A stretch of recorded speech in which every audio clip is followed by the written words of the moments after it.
Asia live T വിയിലെ feng shui പ്രോഗ്രാമിലേക്ക് ഏവർക്കും സ്വാഗതം.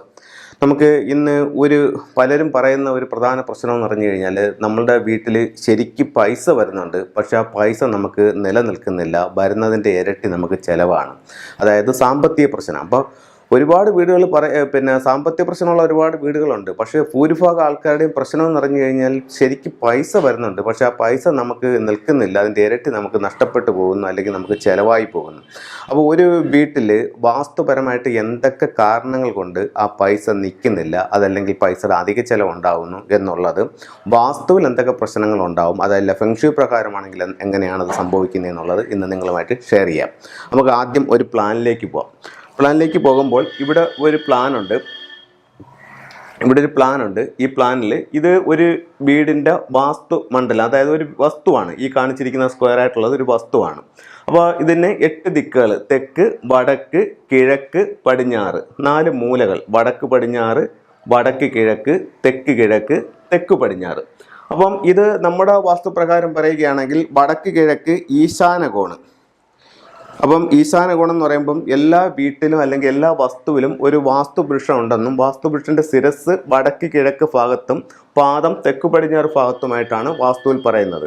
അപ്പോൾ വടക്ക് കിഴക്ക് ഭാഗത്ത് ആണ് വാസ്തുപുരുഷന്റെ ശിരസ് വരുന്നത്. ഇത് ഈശാന കോണാണ്. ഇത് അഗ്നികോണാണ്. തെക്ക് കിഴക്ക് എന്ന് പറയുന്നത് അഗ്നികോണാണ്. അത് കഴിഞ്ഞ് തെക്ക് പടിഞ്ഞാറ് നിരർതി കോണ്, അല്ലെങ്കിൽ കന്നിമൂല എന്ന് പറയും. കന്നിമൂല, ഇത് വായുകോണ്. ഇങ്ങനെയാണ് ഈ 4 ദിക്കുകൾ. അപ്പം ഏതൊരു വീടിൻ്റെയും വടക്ക് കിഴക്ക് ഭാഗത്തു നിന്നാണ് ആ വസ്തുവിലേക്ക് അല്ലെങ്കിൽ ആ വീട്ടിലേക്കുള്ള കാന്തിക ഊർജം കടന്നു വരുന്നത്. അപ്പം വടക്ക് കിഴക്ക് ഭാഗത്തു നിന്ന് വരുന്ന കാന്തിക ഊർജം തെക്ക് പടിഞ്ഞാറ് ഭാഗത്ത് സ്റ്റോർ ചെയ്യാനായിട്ട് നമുക്ക് സാധിക്കണം. എന്നാൽ മാത്രമേ ആ വീട്ടിൽ സമ്പത്ത് നിലനിൽക്കത്തുള്ളൂ. അപ്പം ഇത് നമ്മുടെ വസ്തുവിലും ഇത് നോക്കണം, വീട്ടിലും ഇത് നോക്കണം. അപ്പോൾ ഇപ്പോൾ ഒരുപാട് വീടുകളിൽ നമുക്ക് കാണുന്ന ഒരു കാര്യം എന്ന് പറഞ്ഞു കഴിഞ്ഞാൽ, ഇത് ഈ ഭാഗം എന്ന് പറഞ്ഞാൽ തെക്ക് പടിഞ്ഞാറ് ഭാഗം എല്ലാം ഒഴിഞ്ഞു കിടക്കും. അപ്പോൾ നിങ്ങളുടെ വസ്തുവിൽ ഈ ഭാഗത്ത് എന്തായാലും ഒരു മതിലുണ്ടായിരിക്കണം. ഈ ഭാഗത്തൊരു മതിലുണ്ടെങ്കിൽ ഇവിടെ നിന്ന് വരുന്ന ആ ഒരു കാന്തിക ഊർജം ഇവിടെ സ്റ്റോർ ചെയ്ത് നിൽക്കാനായിട്ട് ഈ മതിൽ നമ്മളെ സഹായിക്കുന്നതാണ്. അപ്പോൾ ആ ഭാഗം അടച്ച് ഇരിക്കുന്നത് എപ്പോഴും നല്ലതായിരിക്കണം. അപ്പോൾ ചില വീടുകളെ സംബന്ധിച്ച് നോക്കുമ്പോൾ ഈ ഭാഗത്തെന്ന് പറഞ്ഞു കഴിഞ്ഞാൽ ഇവർക്ക് വസ്തുവിൻ്റെ ഈ തെക്ക് പടിഞ്ഞാറ് ഭാഗത്തായിരിക്കും ഗേറ്റ് നിൽക്കുന്നത്. അങ്ങനെയാണെന്നുണ്ടെങ്കിൽ ഈ ഭാഗത്ത് സമ്പത്ത് നിൽക്കില്ല. അത് തെക്ക് പടിഞ്ഞാറിൻ്റെ പടിഞ്ഞാറിൽ വന്നാലും തെക്ക് പടിഞ്ഞാറിൻ്റെ തെക്കിൽ വന്നാലും ഈ സമ്പത്ത് നിൽക്കില്ല. അപ്പോൾ ചിലർ പറയുന്നൊരു കാര്യമുണ്ട്, സാറേ ഇതാണ് നമ്മളുടെ കന്നിമൂല, പക്ഷേ നമ്മളുടെ ഗേറ്റ് കുറച്ചുകൂടെ ഇങ്ങോട്ട് മാറി ഒരു 5 അടി മാറിയാണ് പടിഞ്ഞാറോട്ട് നിൽക്കുന്നത്, അല്ലെങ്കിൽ ഒരു 5 അടി മാറിയാണ് തെക്കോട്ട് നിൽക്കുന്നത്. എന്നാലും ഈ ഒരു മൂല മാത്രമല്ല, ഈ മൊത്ത വസ്തുവിൻ്റെ ഒരു 45 ഡിഗ്രി ഈ തെക്ക് പടിഞ്ഞാറ് ദിക്കായിട്ട് വരും. എന്നാലും അത് കന്നിമൂലയിൽ തന്നെയാണ്. അപ്പോൾ അങ്ങനെയുള്ള വീടുകളിൽ അല്ലെങ്കിൽ വസ്തുക്കളിൽ സമ്പത്ത് നിൽക്കാതെ പൈസ ചിലവായി പോകാനുള്ളൊരു സാധ്യത വളരെ കൂടുതലാണ്. അപ്പോൾ ഈ ഭാഗം നമ്മൾ അടച്ച് എടുക്കുന്നത് എപ്പോഴും നല്ലതായിരിക്കും. അപ്പോൾ നമുക്ക് ഈ ഭാഗത്ത് മതിൽ കെട്ടി കറക്റ്റ് ചെയ്യാം. അതല്ലെന്നുണ്ടെങ്കിൽ നമുക്ക് ചെറിയ ചെറിയ വൃക്ഷങ്ങൾ വെച്ചുകൊണ്ടും ഈ ഭാഗം നമുക്ക് കറക്റ്റ് ചെയ്തെടുക്കാം. ഇപ്പോൾ ഇവിടെ ഇടതൂർന്ന് വൃക്ഷങ്ങൾ ഇങ്ങനെ അടഞ്ഞു നിൽക്കുകയാണെങ്കിലും ഈ ഭാഗം എനർജി സ്റ്റോർ ആവും, സമ്പത്ത് നിലനിൽക്കാനായിട്ട് ഇത് നല്ലതാണ്. അപ്പോൾ ഒരു ശ്രദ്ധിക്കേണ്ട കാരണം, ഒരു കാരണവശാലും വസ്തുവിൻ്റെ തെക്ക് പടിഞ്ഞാറ് ഭാഗം ഓപ്പണായി കിടക്കാൻ പാടില്ല. ഇത് വസ്തുവിനെ സംബന്ധിച്ചിടത്തോളം ഒരു കാര്യമാണ്.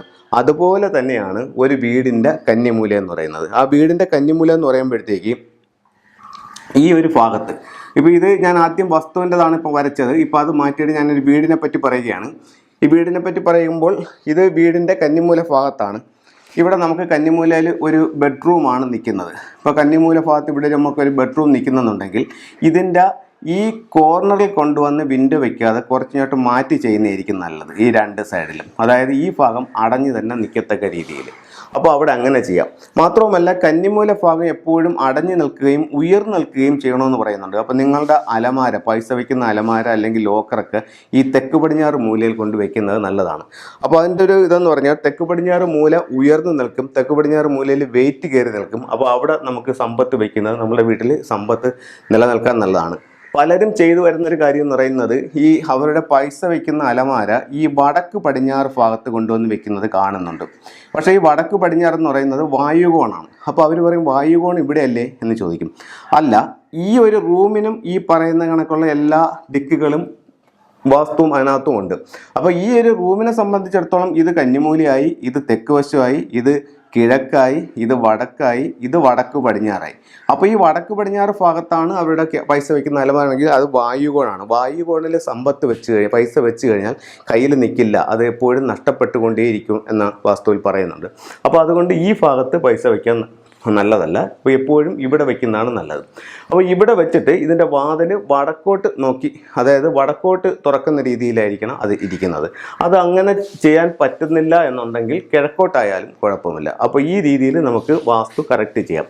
ഇത് നമ്മുടെ വാസ്തു സംബന്ധമായിട്ടുള്ള കാര്യമാണ്. ഇതേ സമയം തന്നെ ഫെങ്ഷുവി പ്രകാരം പറയുകയാണെങ്കിൽ ഒരു വീടിൻ്റെ സമ്പത്തിൻ്റെ ദിക്കെന്ന് പറയുന്നത് അതിൻ്റെ തെക്ക് കിഴക്കാണ്. അപ്പോൾ ഈ തെക്ക് കിഴക്ക് ഭാഗം ഇത് ഞാൻ വസ്തുവും വീടും രണ്ടും പറയുകയാണ്.